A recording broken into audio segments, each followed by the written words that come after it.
वहाँ पे judiciary discussion है। इजराइल के बारे में बात करेंगे तो इजराइल के अंदर दोस्तों एक बहुत डेंजर है, जो कि आज इजराइल आज बहुत एक डेंजर सिचुएशन में पहुंच चुका है, क्योंकि डेमोक्रेसी ऑलमोस्ट जो कि यहाँ पे एंड हो चुकी है। ऐसा मैं क्यों बोल रहा हूँ, क्योंकि किसी भी देश में डेमोक्रेसी तब तक ही रह सकती है जब तक वहाँ पे जुडिशरी इंडिपेंडेंट हो। अगर एग्जीक्यूटिव और आपकी लेजिस्लेटिव से जुडिशरी पूरी तरीके से इंडिपेंडेंट है तो ही जुडिशरी, तो ही उस देश में डेमोक्रेसी रह सकती है, क्योंकि सजा देने वाला कोई बचेगा ही नहीं अगर डेमोक्रेसी, अगर जुडिशरी भी जो है वो लॉ मेकर ही बनाने लग गए तो। ऑलराइट, तो डेमोक्रेसी तभी सस्टेन कर सकती है जब कोई उसको मैनेज कर सके, कोई उसको संभाल सके। अब हमारे देश में क्या होता है, किसी भी देश में क्या होता है कि अगर सरकार ने कोई भी खुद के बेनिफिट के लिए पॉलिसी निकालते हैं जो कि जनता के लिए सही नहीं है, तो वो सुप्रीम कोर्ट पे जाती है। कोर्ट के अंदर जुडिशरी इंडिपेंडेंट है तो वो फैसला जनता के फेवर में सुनाती है। आपके अगर मान लीजिए किसी भी दुनिया के गवर्नमेंट ने जैसे इजराइल का एग्जाम्पल लेते हैं, इजराइल ने भी फंडामेंटल राइट हटा दिए और कोर्ट में पहुंच गए, लेकिन कोर्ट में तो उन्हीं के लोग बैठे हुए, तो वो फैसला तो उन्हीं के फेवर में सुनाएंगे, तो जनता को कोई फंडामेंटल राइट भी नहीं देखिए, तो अभी आपने सुना ना कि मतलब यहाँ इजराइल में क्या है, डेमोक्रेसी मतलब खत्म है।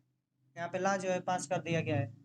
अब बताइए, जो कानून बनाने वाले हैं सब, जो है, जो मतलब जो कानून बनाते हैं सब, ठीक है, हमारी सरकारें जो है, ये जो लेजिस्लेटिव असेंबली है, ठीक है, और जो भी सभाएं हैं, तो भाई भाई जब जब मतलब किसी एक ही व्यक्ति का आदमी उस सभा में बैठा हुआ हो, तो क्या करेगा, कैसा भी कानून पास कर देगा, ठीक है। और जब सुप्रीम कोर्ट में और हाई कोर्ट में जब उसी के व्यक्ति बैठे हुए हों जो गुलाम ही हों, तो क्या वो कभी जनता के फेवर में कभी मतलब कोई भी कानून बनाएंगे, या फिर जनता के लिए बनाएंगे? वो तो कंपनियों के लिए बनाएंगे ना, क्योंकि उन्हें कंपनियों से फंडिंग मिलता है, ठीक है। तो वे तो हमेशा कंपनियों के लिए बनाएंगे।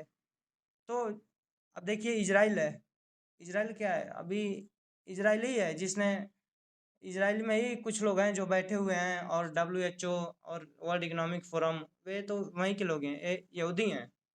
तो world economic forum, world bank जैसी संस्थाएं जो है स्थापित किया दुनिया को लूट करने के लिए।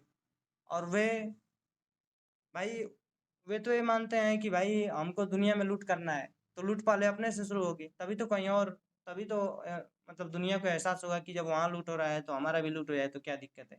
क्योंकि लोग लोग मतलब साधारण रूप से ये सोचते हैं कि जब मतलब अगर दुनिया में कुछ हो रहा है, दुनिया में सब मर रहे हैं, तो हम मर गए तो क्या हो गया। अगर दुनिया में बीमारी फैल रही है, तो हमें अगर बीमारी फैल गया तो क्या दिक्कत है। अगर मतलब दुनिया, लोग इसी बात से जज करते हैं कि दुनिया में क्या हुआ है, तो अगर हमें हो गया तो क्या दिक्कत है, वो सत्य को नहीं देखते हैं, ठीक है।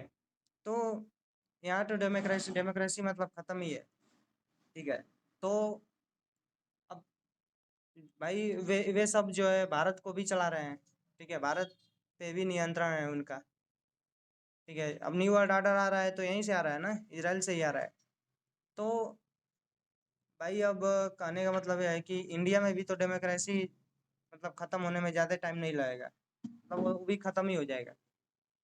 क्योंकि जैसे यहाँ पे फंडामेंटल राइट खत्म हो गया, वहाँ भी तो कोरोना में भी तो फंडामेंटल राइट खत्म हो गया था ना। तो ऐसे ही बहुत सारी जगहों पे फंडामेंटल राइट का कोई मतलब महत्व तो नहीं रह गया है, ठीक है।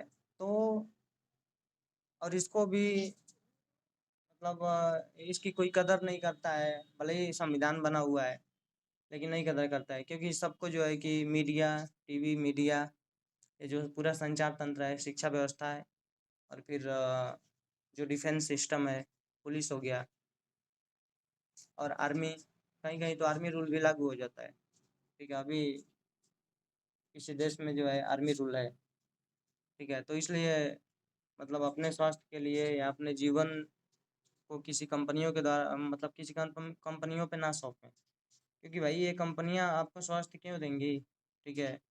मुख्य बात है, अगर आप स्वयं को ही स्वस्थ नहीं रख सकते हैं, तो फिर ये सब हमें स्वस्थ क्यों रखेंगे। ये तो स्वास्थ्य बिगाड़ने के लिए हैं, स्वास्थ्य बिगाड़ने के लिए दुनिया को जो है तहस नहस अनसाइंटिफिक वे में, यानी अवैज्ञानिक रूप से जीवन जीने को मतलब मजबूर किया है, ठीक है। और आप देख ही सकते हैं कि भाई आप कहते हैं कि हम साइंस के युग में जी रहे हैं, लेकिन इतना अनसाइंटिफिक और अवैज्ञानिक और मूर्खता वाली जीवन जीते हैं सुबह से लेकर शाम तक। जब उसको ऑब्जर्व करेंगे, ध्यान से जब देखेंगे, तो इस चीज़ का पता चल जाएगा कि हम कितना जो है इस विज्ञान के युग में अवैज्ञानिक तरीके से जी रहे हैं।